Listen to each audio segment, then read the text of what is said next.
Ya pembagiannya.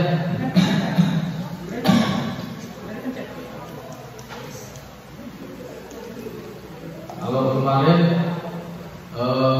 pembahasan tentang Nabi dan Rasul sampai pada Nabiullah Adam dan Siti Hawa terkena hasutan Azazil atau yang sekarang disebut dengan iblis. Jadi iblis itu dulu punya julukan Azazil.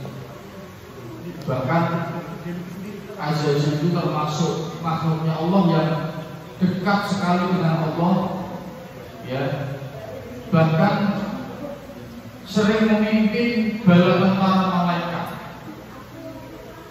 Jadi makanya orang itu kalau sombong itu seperti setan, seperti iblis gitu.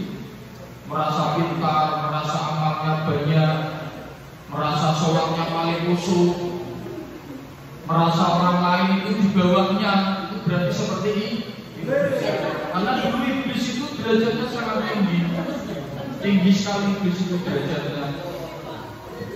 Nah, kemudian Nabi Adam digoda oleh iblis untuk memakan buah khuldi, buah keabadian disebutkan sama iblis. Nabi Adam tidak mau. Digoda lagi, Nabi Adam tidak mau. Hingga akhirnya iblis menggunakan senjata Siti Hawa.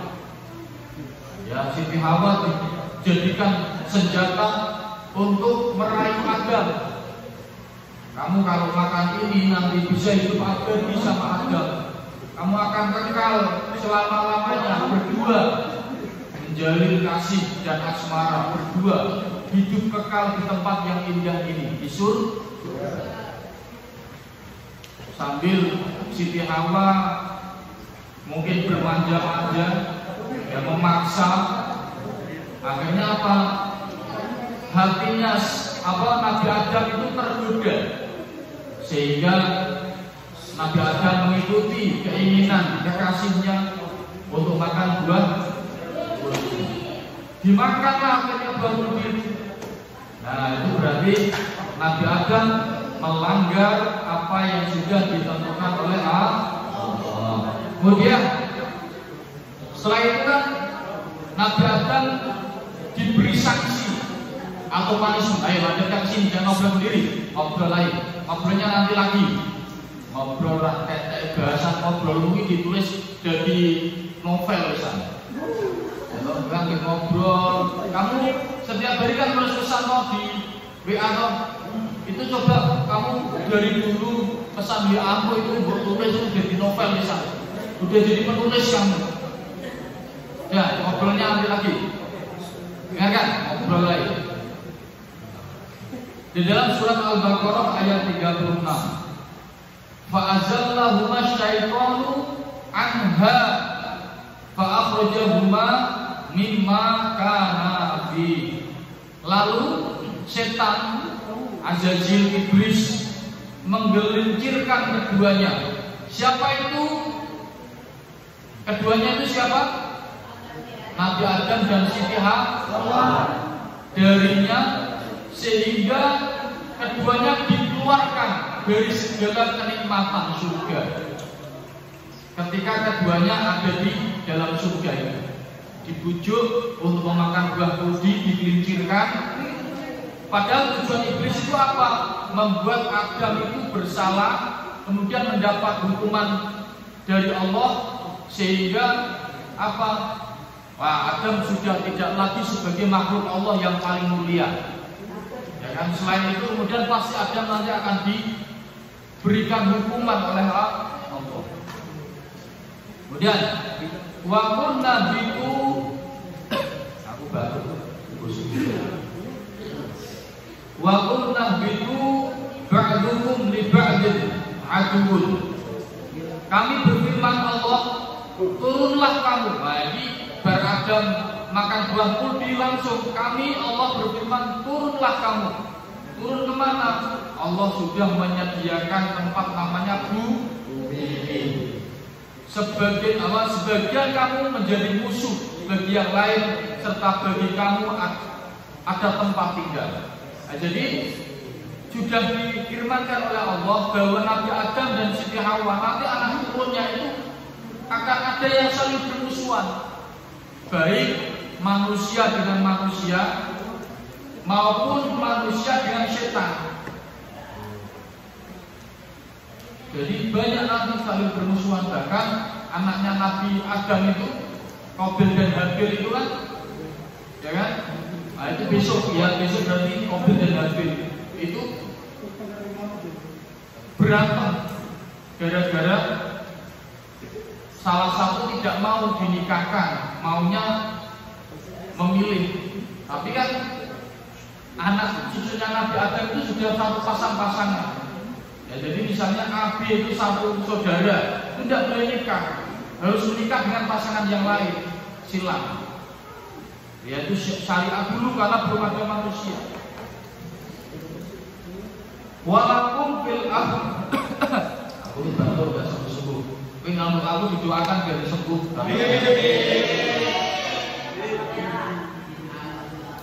Bapak udah sembuh-sembuh, esok saya pulang lapangan. Walakum fil ardi mustaqarrun wa mata'un ila hin. Dan kesenangan di bumi sampai waktu yang ditentukan. Jadi kesenangan di bumi itu ada batasnya, tidak selamanya. Tidak ada orang hidup di bumi kok selama-lamanya, tidak ada batasnya. Ya sama sejak zaman Nabi Adam sampai sekarang itu tidak ada orang hidup selamanya di bumi. Ya, tidak tua itu tidak ada. Semua manusia pasti akan sampai pada ajalnya, hingga dia harus kembali ke alam lain. Karena manusia itu kan pertama ada alam kandungan, setelah alam kandungan nanti ada alam fana, alam dunia ini loh. Setelah meninggal nanti ke alam barzah, alam kubur. Setelah kiamat nanti ke alam akhirat. Ada 4 alam nanti yang harus dilewati manusia. Ya. Kemudian Allah menurunkan Nabi Adam, Ada beberapa pendapat ulama. Nabi Adam, sebagian ulama berpendapat diturunkan di benua India, atau tepatnya di kawasan Sri Lanka.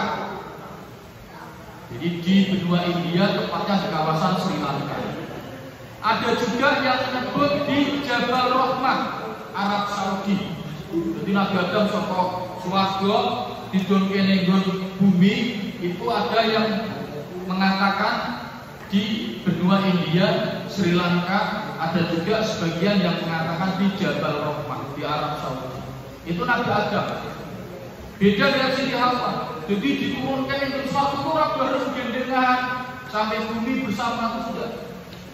Siti Hawa diturunkan di Jeddah di Arab Saudi. Jadi Jeddah dalam bahasa Arab artinya nenek. Jadi Jeddah, kota Jeddah itu adalah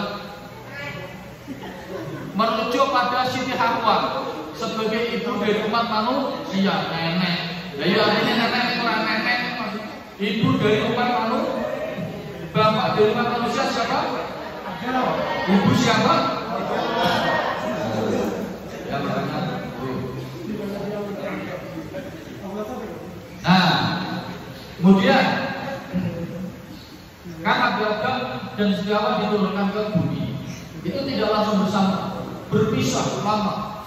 Nah, berpisah itu pendapat yang paling masyhur itu selama 200 tahun. Di Nabi Adam dan Siti Hawa itu berpisah di bumi 200 tahun, tidak ketemu. Sendiri lingkung. Zaman dulu belum ada jalan aspal, belum ada rumah, belum ada. Kehujanan, kepanasan sendiri. Pohon-pohon masih tinggi-tinggi, masih rimbun. Bumi itu yang ada laut dan hutan.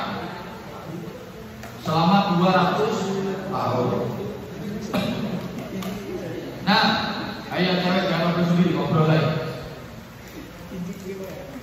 Ada yang mengatakan 500 tahun. Ada yang mengatakan 300 tahun, ada yang mengatakan 40 tahun. Tapi yang paling masyhur pendapat ulama adalah 200 tahun. Kemudian setelah 200 tahun berpisah, keduanya dipertemukan di Jabal Rahmah. Nah, Jabal Rahmah itu kalau orang ibadah haji itu pasti ada momen di Jabal Rahmah itu. Itu adalah tempat bertemunya Nabi Adam dan Ibu Hawa. Nah, Jabal Rahmah itu apa? Rahmah itu kan kasih sayang. Jabal itu gunung. Itu adalah bukit atau gunung kasih sayang.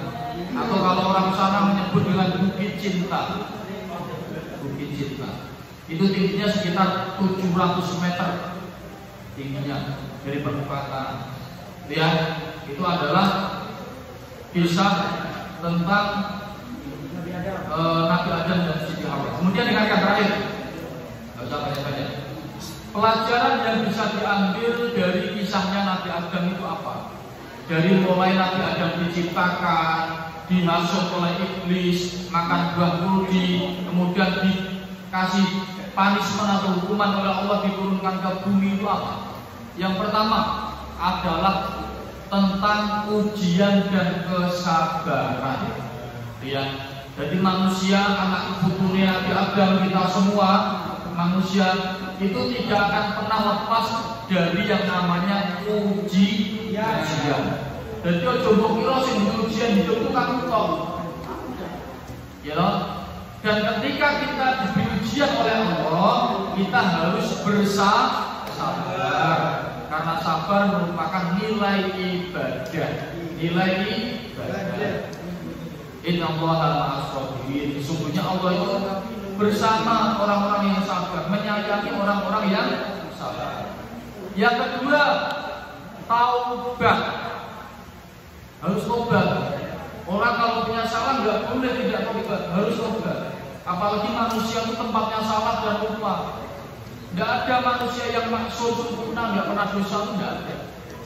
Makanya kita harus senantiasa bertobat dimanapun dan kapanpun. Mulanya kamu setelah sholat itu baca istighfar, mulanya kena zikir baca istighfar itu muni. Dengar kan? Kalau zikir baca istighfar itu muni, muni tahu nggak muni? Muni itu bunyi. Ya, itu kamu rontok dosanya kalau kamu istighfar itu. Istighfar kamu nih, ya terus setiap hari gibahan terus di WA gibahin temannya. Nanti kumpul pilo gibahin temannya. Tapi tidak mau istighfar orang muni. Ya terus rontok kapan dosanya? Kemudian pasti Allah akan mengampuni dosa-dosa bagi orang yang bertaubat. Mungkin Allah tidak mengampuni karena Allah itu Maha Pengasih dan Maha Penyayang, Maha Pengampun. Itu adalah pelajaran yang bisa kita peroleh. Dan terakhir, Allah itu memiliki rahmat,